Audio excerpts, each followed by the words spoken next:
ಎಲ್ಲರಿಗೂ ನಮಸ್ಕಾರ. Welcome back to my channel. ನಾನಿವತ್ತು ಬಿಂದಿಗೆಯನ್ನು ಯಾವ ರೀತಿಯಾಗಿ ಡೆಕೋರೇಷನ್ ಮಾಡ್ಕೊಳ್ಳೋದು ಅಂತೇಳಿ ತೋರಿಸ್ಕೊಡ್ತಾ ಇದ್ದೀನಿ. ಈ ಬಿಂದಿಗೆನ ನಾವು ಕೃಷ್ಣ ಜನ್ಮಾಷ್ಟಮಿಗೆ ರಾಧೆಯ ಕಾಸ್ಟ್ಯೂಮನ್ನು ಹಾಕೊಂಡಾಗ ಯೂಸ್ ಮಾಡೋದಕ್ಕೆ ಆಗುತ್ತೆ. ಹಾಗೆಯೇ ಮದುವೆ ಶಾಸ್ತ್ರಗಳಲ್ಲಿ ಏನಕ್ಕಾದರೂ ಅರಿಶಿಣದ ಶಾಸ್ತ್ರದಲ್ಲಿ ಯೂಸ್ ಮಾಡ್ಕೊಳ್ಬೋದು. ಹಾಗೆಯೇ ಯಾವುದಾದ್ರೂ ಕಳಶಕ್ಕೆ ನಾವು ಇದನ್ನು ಯೂಸ್ ಮಾಡ್ಕೊಳ್ಬೋದು. ಹಾಗೆ ವರಮಹಾಲಕ್ಷ್ಮಿ ಹಬ್ಬದಲ್ಲಿ ಲಕ್ಷ್ಮಿಯ ಡೆಕೋರೇಷನ್ನಲ್ಲಿ ನಾವು ದುಡ್ಡುಗಳನ್ನು ಡೆಕೋರೇಟ್ ಮಾಡ್ತೀವಲ್ವ, ಈ ಬಿಂದಿಗೆನಲ್ಲಿ ಸುರಿತಾ ಇರೋ ರೀತಿಯಲ್ಲಿ ಅದಕ್ಕಾದ್ರೂ ಯೂಸ್ ಆಗುತ್ತೆ. ಈ ರೀತಿಯಾಗಿ ಮನೆಯಲ್ಲೇ ಇರುವಂಥ ವಸ್ತುಗಳನ್ನು ಕಡಿಮೆ ಖರ್ಚಿನಲ್ಲಿ ನಾವು ಯಾವ ರೀತಿಯಾಗಿ ಡೆಕೋರೇಟ್ ಮಾಡ್ಕೊಳ್ಳೋದು ಅಂತೇಳಿ ನೋಡೋಣ ಬನ್ನಿ. ಈ ವಿಡಿಯೋ ಇಷ್ಟ ಆದರೆ ದಯವಿಟ್ಟು ನನ್ನ ಚಾನಲನ್ನು ಸಬ್ಸ್ಕ್ರೈಬ್ ಮಾಡ್ಕೊಂಡು ನೋಡಿ. ಈಗ ನಾನಿಲ್ಲಿ ಇಷ್ಟು ವಸ್ತುಗಳನ್ನು ತೆಗೆದುಕೊಂಡಿದ್ದೀನಿ ಬಿಂದಿಗೆಯನ್ನು ಮಾಡ್ಕೊಳ್ಳೋದಕ್ಕೆ.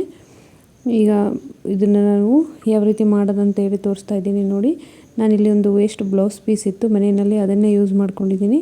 ಈ ರೀತಿ ಬಿಂದಿಗೆಗೆ ನಾವು ಅಳತೆಯನ್ನು ನೋಡ್ಕೊಳ್ಬೇಕು. ಫಸ್ಟು ಕೆಳಗಡೆ ಭಾಗಕ್ಕೆ, ಮಧ್ಯದ ಭಾಗದಿಂದ ಕೆಳಗಡೆ ಭಾಗಕ್ಕೆ ಎಷ್ಟು ಬೇಕಂತೇಳಿ ನೋಡಿ ಗುರುತನ್ನು ಮಾಡಿಕೊಂಡು, ಹಾಗೆ ಇದರ ಸುತ್ತಳತೆಯನ್ನು ಕೂಡ ತಗೊಳ್ಬೇಕಾಗತ್ತೆ ನೋಡಿ. ಈ ರೀತಿ ಸುತ್ತಳತೆಯನ್ನು ತೆಗೆದುಕೊಂಡು ಅದನ್ನು ಕೂಡ ಸ್ವಲ್ಪ ಕಟ್ ಮಾಡಿಕೊಂಡು, ಈಗ ಈ ಬ್ಲೌಸ್ ಪೀಸನ್ನು ನಾನು ನೀಟಾಗಿ ಕಟ್ ಮಾಡ್ಕೊಳ್ತಾ ಇದ್ದೀನಿ. ನಾವು ಮಾರ್ಕ್ ಮಾಡ್ಕೊಂಡಿದ್ದಂತಹ ಜಾಗದಲ್ಲಿ ನೀಟಾಗಿ ಇದನ್ನು ಕಟ್ ಮಾಡ್ಕೊಳ್ಬೇಕಾಗುತ್ತೆ. ಎಕ್ಸ್ಟ್ರಾ ಪೀಸ್ ಆದ್ರೂ ಏನು ತೊಂದರೆ ಇಲ್ಲ. ನಾವು ಇದನ್ನು ಅಂಟಿಸ್ಕೊಂಡ ನಂತರ ನಾವು ಇದನ್ನು ಕಟ್ ಮಾಡ್ಕೊಳ್ಬೋದು ನೋಡಿ. ಈ ರೀತಿಯ ಬ್ಲೌಸ್ ಪೀಸ್ಗಳನ್ನು ನಮ್ಮ ಮನೆಯಲ್ಲಿ ಇದ್ದೇ ಇರುತ್ತಲ್ವ, ಏನಾದರೂ ಕುಂಕುಮಕ್ಕೆ ಅಂತೇಳಿ ಕೊಟ್ಟಿರ್ತಾರಲ್ವ, ಅಂತಹಗಳಲ್ಲಿ ನಾವು ಇದನ್ನು ಯೂಸ್ ಮಾಡ್ಕೊಳ್ಬೋದು.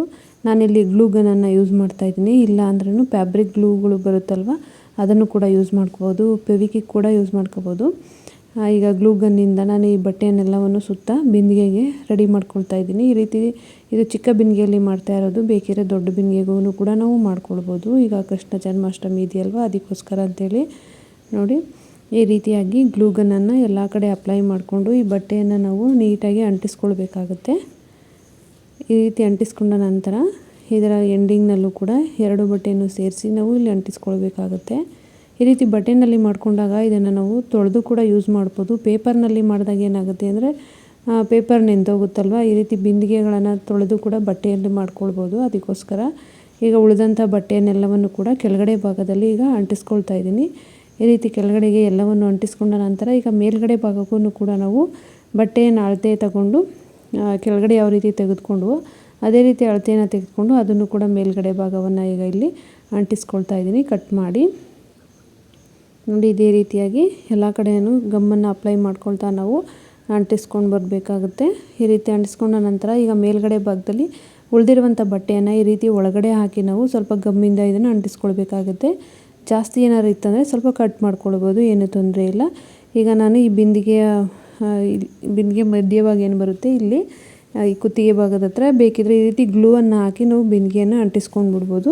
ಇಲ್ಲ ಅಂದರೆ ಒಂದು ರಬ್ಬರ್ ಬ್ಯಾಂಡನ್ನಾದ್ರೂ ಕೂಡ ನಾವು ಹಾಕ್ಕೊಂಡು ಇದನ್ನು ಅಂಟಿಸ್ಕೊಳ್ಬೋದು ನೋಡಿ. ಈ ರೀತಿ ಗ್ಲೂವನ್ನು ಹಾಕೋ ಬದಲು ಮೇಲ್ಗಡೆ ಭಾಗವನ್ನು ಎಕ್ಸ್ಟ್ರಾ ಪೀಸನ್ನು ಸ್ವಲ್ಪ ಕಟ್ ಮಾಡಿ ನಂತರ ಒಂದು ರಬ್ಬರ್ ಬ್ಯಾಂಡನ್ನು ತೆಗೆದುಕೊಂಡು ಇದನ್ನು ಇಲ್ಲಿ ಹಾಕ್ಕೊಳ್ತಾ ಇದ್ದೀನಿ. ಯಾಕೆಂದರೆ ನಾವು ಲೇಸಿಂದ ಡೆಕೋರೇಟ್ ಮಾಡ್ಕೊಳ್ತೀವಲ್ವ, ಅದರಿಂದ ರಬ್ಬರ್ ಬ್ಯಾಂಡನ್ನು ಹಾಕಿದ್ರೂ ಕೂಡ ನಡೆಯುತ್ತೆ. ಎಲ್ಲ ಕಡೆಯೂ ಗ್ಲೂವನ್ನು ಅಪ್ಲೈ ಮಾಡೋ ಬದಲು ಈ ರೀತಿಯಾಗಿ ಸಣ್ಣ ಸಣ್ಣದಾಗಿ ಎಲ್ಲೆಲ್ಲಿ ಏನೇನು ಯೂಸ್ ಆಗುತ್ತೆ ಅದನ್ನು ಮಾಡ್ಕೊಳ್ಬೋದು ನೋಡಿ. ಈ ರೀತಿಯಾಗಿ ರಬ್ಬರ್ ಬ್ಯಾಂಡನ್ನು ಹಾಕಿದ ನಂತರ ಇನ್ನು ಉಳಿದಂಥ ಬಟ್ಟೆಯನ್ನು ಒಳಗಡೆಗೆ ಹಾಕಿ ಗ್ಲೂಯಿಂದ ಇದನ್ನು ಅಂಟಿಸ್ಕೊಂಡಿದ್ದೀನಿ. ಈ ರೀತಿ ಅಂಟಿಸ್ಕೊಂಡ ನಂತರ ಈಗ ನಾವು ಇದಕ್ಕೆ ಲೇಸ್ಗಳಿಂದ ನಾವು ಡೆಕೋರೇಟ್ ಮಾಡ್ಕೊಳ್ಬೋದು. ಈ ಲೇಸ್ ಅಂತೂ 5 ರೂಪಾಯಿ 10 ರೂಪಾಯಿಗೆ ಸಿಗುತ್ತಲ್ಲ, 1 ಮೀಟ್ರ್ ತೊಗೊಂಡ್ರೆ ಸಾಕಾಗುತ್ತೆ. ಈಗ ಎಕ್ಸ್ಟ್ರಾ ನಾವು ಈ ಗ್ಲೂ ಗನ್ ಇದ್ದರೆ ಏನಂದರೆ ಎಕ್ಸ್ಟ್ರಾ ಗಮ್ಮು ಈಚೆ ಬಂದಿರುತ್ತೆ, ಅದನ್ನೆಲ್ಲ ತೆಕ್ಕೊಳ್ಬೋದು, ಏನೂ ತೊಂದರೆ ಇಲ್ಲ. ಈಗ ಇಲ್ಲಿ ಒಂದು ಲೇಸನ್ನು ಅಂಟಿಸ್ಕೊಳ್ತಾ ಇದ್ದೀನಿ. ನಿಮ್ಗೆ ಯಾವ ರೀತಿಯಾಗಿ ಬೇಕಾದ್ರೂ ಕೂಡ ಲೇಸ್ಗಳನ್ನು ಅಂಟಿಸ್ಕೊಳ್ಬೋದು. ಸ್ಟೋನ್ಗಳಿತ್ತಂದರೆ ಅದನ್ನು ಕೂಡ ಯೂಸ್ ಮಾಡ್ಕೊಂಡು ಅಂಟಿಸ್ಕೊಳ್ಬೋದು. ಈಗ ನಾನಿಲ್ಲಿ ಲೇಸನ್ನು ಹಾಕ್ಕೊಂಡಿದ್ದೀನಿ. ಸುತ್ತಲೂ ಇದೇ ಥರ ಗ್ಲೂವನ್ನು ಹಾಕ್ಕೊಂಡು ನಾವು ಲೇಸನ್ನು ಅಂಟಿಸ್ಕೊಳ್ಬೋದು. ಈ ರೀತಿ ಅಂಟಿಸ್ಕೊಂಡು ಎಕ್ಸ್ಟ್ರಾ ಏನು ಬರುತ್ತೋ ಅದನ್ನು ಕಟ್ ಮಾಡ್ಕೊಳ್ಬೇಕು. ಈ ರೀತಿ ಅಂಟಿಸಿದ ನಂತರ ಈಗ ಇದನ್ನು ಕೊನೆಯಲ್ಲಿ ಗ್ಲೂ ಹಾಕಿ ಅಂಟಿಸ್ಕೊಳ್ಬೇಕು.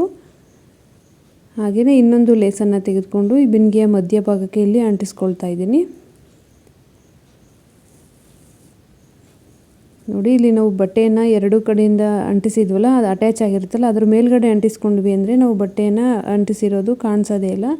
ಅದಕ್ಕೆ ಅಂತೇಳಿ ಈಗ ಇದಕ್ಕೆ ಲೇಸನ್ನು ಅಂಟಿಸಿದ್ದೀನಿ. ಹಾಗೆ ಬಿಂದಿಗೆಯ ಕೆಳಗಡೆ ಭಾಗ ಏನಿದೆ ಅಲ್ಲಿಗೂ ಕೂಡ ಇದೇ ಲೇಸನ್ನು ಅಂಟಿಸ್ಕೊಳ್ತಾ ಇದ್ದೀನಿ. ಹೀಗೆಲ್ಲ ಅಂಟಿಸಿದ್ದಾಯ್ತು. ಈ ಥರ ಲೇಸನ್ನು ಈಗ ಬಿಂದಿಗೆಯ ಮೇಲ್ಭಾಗ ಏನಿದೆ ಅಲ್ಲಿಗೂ ಕೂಡ ಒಂದು ಲೇಸನ್ನು ಅಂಟಿಸ್ಕೊಳ್ತೀನಿ. ಏಕೆಂದರೆ ಮೇಲ್ಭಾಗ ಚೆನ್ನಾಗಿ ಕಾಣಿಸ್ಬೇಕಲ್ವ ಅಂಥೇಳಿ ಅದಕ್ಕೆ ಇಲ್ಲೊಂದು ಲೇಸನ್ನು ಈಗ ಅಂಟಿಸ್ತಾ ಇದ್ದೀನಿ.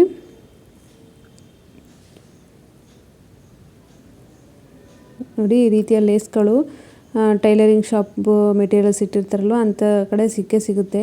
ಈ ಥರ ತೆಗೆದುಕೊಂಡು ಬಂದು ನಾವು ಮನೆಯಲ್ಲೇ ಆರಾಮವಾಗಿ ಮಾಡ್ಕೊಳ್ಬೋದು. ಈ ರೀತಿ ಅಂಟಿಸಿದ ನಂತರ ಬೇಕಿದ್ರೆ ಸ್ಟೋನಿಂದ ನಾವು ಡೆಕೋರೇಟ್ ಮಾಡ್ಕೊಳ್ಬೋದು. ಈಗ ನಾನು ಲೇಸಿಂದನೇ ಇನ್ನೊಂದು ಸ್ವಲ್ಪ ಅಂಟಿಸ್ಕೊಳ್ತಾ ಇದ್ದೀನಿ. ನೋಡಿ ಈ ರೀತಿಯಾಗಿ ಮಧ್ಯದಲ್ಲಿ ಲೇಸ್ಗಳಿಂದ ನಾನಿಲ್ಲಿ ಅಂಟಿಸ್ಕೊಳ್ತಾ ಇದ್ದೀನಿ. ನಮಗೆ ಎಷ್ಟು ಅಳತೆ ಬೇಕು ನೋಡಿಕೊಂಡು ಕಟ್ ಮಾಡಿಕೊಂಡು ಗ್ಲೂವನ್ನು ಅಪ್ಲೈ ಮಾಡಿಕೊಂಡು ನಾವು ಈ ಲೇಸ್ಗಳನ್ನು ಅಂಟಿಸ್ಕೊಳ್ಬೋದು. ಈಗ ನೋಡಿ ಎಲ್ಲ ಕಡೆ ಅಂಟಿಸಿದ್ದೀನಿ. ಇದೇ ರೀತಿಯಾಗಿ ಮೇಲ್ಗಡೆ ಮಧ್ಯಭಾಗ ಏನಿದೆ ಅಲ್ಲೂ ಕೂಡ ಈ ಲೇಸ್ಗಳನ್ನು ಹಾಕಿ ಅಂಟಿಸ್ಕೊಳ್ತೀನಿ.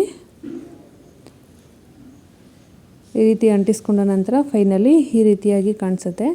ನೋಡಿ ಇದು ಇಷ್ಟೇ ಆದ್ರೂ ಸಾಕಾಗುತ್ತೆ. ಆದ್ರೂ ಇರಲಿ ಅಂತೇಳಿ ಈಗ ಸ್ಟೋನನ್ನು ಹಾಕ್ಕೊಳ್ತಾ ಇದ್ದೀನಿ. ನೋಡಿ ಇದು ಬ್ಲೌಸ್ಗಳಿಗೆ ಹಾಕ್ಕೊಳ್ತಾರಲ್ಲ ಆ ಸ್ಟೋನನ್ನು ಈಗ ಚಿಕ್ಕದಾಗಿ ಕಟ್ ಮಾಡ್ಕೊಳ್ತಾ ಇದ್ದೀನಿ. ಇದನ್ನು ಕಟ್ ಮಾಡಿಕೊಂಡು ಅಂಟಿಸ್ಕೊಳ್ಬೇಕು. ಅದಕ್ಕಂತೇಳಿ ಇದನ್ನು ಸಣ್ಣ ಪೀಸನ್ನು ಮಾಡಿದ್ದೀನಿ. ಹಾಗೆ ಸ್ವಲ್ಪ ಈ ರೀತಿಯ ಸ್ಟೋನನ್ನು ಕೂಡ ತೆಗೆದುಕೊಂಡಿದ್ದೀನಿ. ಈಗ ಗ್ಲೂವನ್ನು ಅಪ್ಲೈ ಮಾಡಿಕೊಂಡು ಈ ಥರ ಇದನ್ನು ಒಂದೊಂದೇನೆ ತೆಕ್ಕೊಂಡು ಅಂಟಿಸ್ಕೊಳ್ಬೋದು. ನಾವು ಯಾವ ರೀತಿ ಆದ್ರೂ ಬೇಕಾದ್ರೆ ಡಿಸೈನ್ಗಳನ್ನು ನಾವು ಮಾಡ್ಕೊಳ್ಬೋದು. ಸಿಂಪಲ್ಲಾಗಿ ರೆಡಿ ಮಾಡಿಕೊಂಡ್ರೂ ಕೂಡ ತುಂಬ ಚೆನ್ನಾಗಿ ಕಾಣಿಸುತ್ತೆ. ನೋಡಿ ಈ ರೀತಿಯಾಗಿ ಈ ಸ್ಟೋನ್ಗಳೇನಿದೆ ಎಲ್ಲವನ್ನು ಅಂಟಿಸ್ಕೊಂಡು ಈ ಎಕ್ಸ್ಟ್ರಾ ಗ್ಲೂ ನಾವು ಹಾಕ್ದಾಗ ಅದು ದಾರದ ರೀತಿ ಬಂದಿರುತ್ತೆ, ಅದನ್ನು ತೆಕ್ಕೊಂಡ್ರೆ ಆಯಿತು, ನೀಟಾಗಿ ಕಾಣಿಸುತ್ತೆ. ನೋಡಿ ಇದೇ ರೀತಿಯಾಗಿ ಬಿಂದಿಗೆಗೆ ಎಲ್ಲ ಕಡೆಯೂ ಕೂಡ ಎಲ್ಲೆಲ್ಲಿ ಖಾಲಿ ಸ್ಪೇಸ್ ಅನಿಸುತ್ತೋ ಎಲ್ಲ ಕಡೆಯೂ ಕೂಡ ನಾನು ಇದೇ ರೀತಿಯಾಗಿ ಮೇಲ್ಗಡೆ ಹಾಗೆ ಕೆಳಗಡೆ ಎಲ್ಲ ಕಡೆಯೂ ಕೂಡ ಅಂಟಿಸ್ಕೊಂಡಿದ್ದೀನಿ. ನೋಡಿ ಇದಿಷ್ಟನ್ನು ಅಂಟಿಸ್ಕೊಂಡಿದ್ದಾಗಿದೆ. ನೋಡಿ ಎಷ್ಟು ನೀಟಾಗಿ ಕಾಣಿಸ್ತಾ ಇದೆ ಅಂತೇಳಿ. ಈ ರೀತಿಯಾಗಿ ರಾಧೆ ಕಾಸ್ಟ್ಯೂಮ್ ಹಾಕಿದಾಗ ರಾಧೆ ಇಟ್ಕೊಳ್ಳೋದಕ್ಕೂ ಕೂಡ ಯೂಸ್ ಆಗುತ್ತೆ. ಅಥವಾ ಕೃಷ್ಣನಿಗೆ ಬೆಣ್ಣೆಯನ್ನು ತುಂಬಿ ಕಾಣಿಸುತ್ತಲ್ಲ, ಬೆಣ್ಣೆ ತುಂಬಿಡೋದಕ್ಕೂ ಕೂಡ ಬೇಕಾಗುತ್ತಲ್ಲ, ಅದಕ್ಕೂ ಕೂಡ ಇದು ಯೂಸ್ ಆಗುತ್ತೆ. ಕಳಶದ ರೀತಿಯಲ್ಲಿ ಯೂಸ್ ಮಾಡ್ಬೋದು. ಹಾಗೆ ಮದುವೆಗಳಲ್ಲಿ ಅರಿಶಿಣದ ನೀರನ್ನು ಹಾಕೋದಕ್ಕೂ ಯೂಸ್ ಮಾಡ್ಬೋದು. ತುಂಬಾ ಈಸಿಯಾಗಿ ಮನೆಯಲ್ಲಿ ಈ ಥರ ಬಿಂದಿಗೆಗಳನ್ನು ಡೆಕೋರೇಟನ್ನು ಮಾಡ್ಕೊಳ್ಬೋದು. ನೋಡಿದ್ರಲ್ಲ ಈ ವಿಡಿಯೋವನ್ನು. ಇದು ನಿಮಗೇನಾದರೂ ಇಷ್ಟ ಆಗಿದರೆ ದಯವಿಟ್ಟು ಒಂದು ಲೈಕ್ ಮಾಡೋದನ್ನು ಮರಿಬೇಡಿ. ಹಾಗೆ ನನ್ನ ಚಾನಲನ್ನು ಯಾರಾದರೂ ಸಬ್ಸ್ಕ್ರೈಬ್ ಮಾಡದೇ ನೋಡ್ತಾ ಇದ್ದರೆ ದಯವಿಟ್ಟು ಸಬ್ಸ್ಕ್ರೈಬ್ ಮಾಡ್ಕೊಂಡು ನೋಡಿ. ಹಾಗೆ ಪಕ್ಕದಲ್ಲೇ ಇರುವಂತಹ ಬೆಲ್ಲೈಕನ್ ಬಟನನ್ನು ಪ್ರೆಸ್ ಮಾಡಿ ಮುಂದಿನ ವಿಡಿಯೋದ ನೋಟಿಫಿಕೇಷನ್ಗಾಗಿ ಬೆಲ್ಲೈಕನ್ ಬಟನನ್ನು ಪ್ರೆಸ್ ಮಾಡಿ ಅಂತ ಹೇಳ್ತಾ ಈ ವಿಡಿಯೋನ ಇಲ್ಲಿಗೆ ಎಂಡ್ ಮಾಡ್ತಾ ಇದ್ದೀನಿ. Thank you for watching.